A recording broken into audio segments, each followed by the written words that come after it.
The supermarket lights hummed softly overhead, casting a quiet glow over the nearly empty aisles. It was the kind of evening when no one expected anything unusual.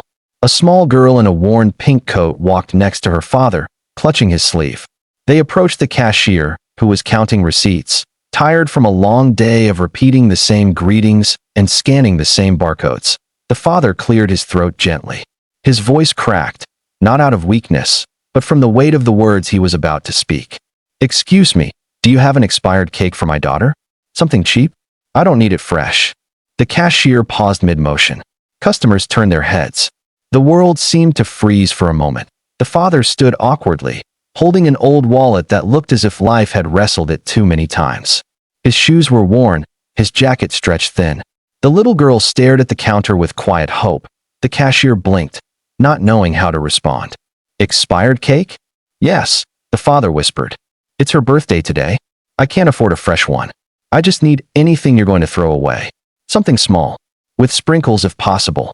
The girl whispered softly, almost afraid to want too much. "Just a little bit of sprinkles." Embarrassment and love battled together on the father's face. And somewhere toward the back of the line, someone was paying close attention. He appeared like any other customer, tall, neat, wearing an expensive watch that glimmered under the market lights. His name, William Hart, a millionaire CEO known by many but recognized by none here.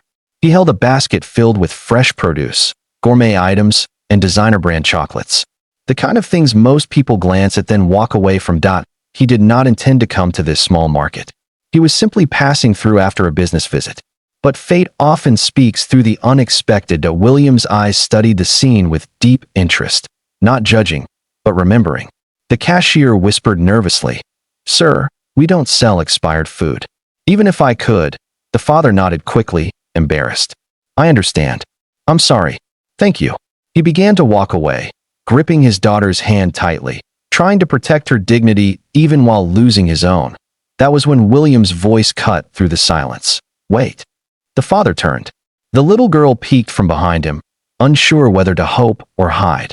William stepped closer, not with arrogance, but with intention. "Let me buy her a cake," he said softly. The father stiffened, refusing immediately. "No, I don't take charity. We'll celebrate another way." William's eyes softened. "I'm not offering charity. I'm offering a birthday gift. From a father who couldn't get one for his own daughter once." His voice trembled at the end, a hint of pain hidden behind well. The three walked together to the bakery section, surprising employees who watched curiously. The little girl looked at rows of colorful cakes like she was staring at a sky full of stars she was never meant to reach. "What flavor do you like?" William asked. She answered shyly, "Chocolate. But Daddy says sprinkles are expensive." William smiled. "Not today. Today sprinkles are free." The bakery worker carefully prepared a chocolate cake with extra sprinkles, trimming it beautifully. The girl watched every movement as though a dream was being shaped by frosting and sugar. When William went to pay, he quietly asked the cashier to include balloons, candles, and a small toy. But the father stepped forward quickly. "No toys. Just the cake. Please, let it be normal." William nodded in respect. "Just the cake." As they walked out, the millionaire expected nothing in return. But then, a small tug pulled at his coat. The girl looked up with a hopeful smile. "Will you come to my birthday? Since you helped." William froze. People usually wanted to meet him for advantage or attention, not because they wanted him there. Something inside him softened. He looked at the father. The father hesitated, then nodded. It would mean a lot to her. Their home was small but clean. A table stood in the center, worn yet lovingly maintained. The father lit the candles carefully, his hands shaking, perhaps from excitement, perhaps from the silent fear that he couldn't give enough. William sat quietly on the sofa, watching a moment unfold that he never got to experience with his daughter, who had passed away years earlier due to illness. He never spoke about it, but the pain lived behind his gentle smile. The girl closed her eyes tightly. She made her wish silently, then blew out the candles. The father clapped and hugged her, whispering, "Happy birthday, Lily." The little girl looked at William. "My wish came true." William chuckled softly.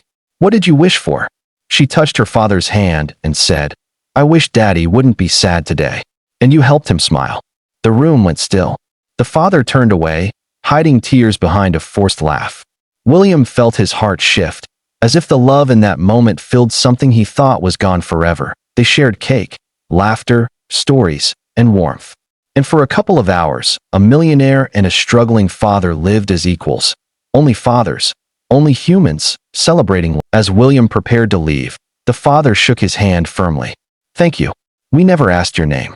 William simply said, "Call me a friend." Before he left, he handed the father a card.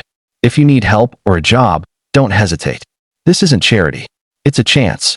The man hesitated, then accepted. Pride didn't disappear, but hope walked in beside it. Months later, the father joined William's company as an electrician. He earned every paycheck through skill, not pity.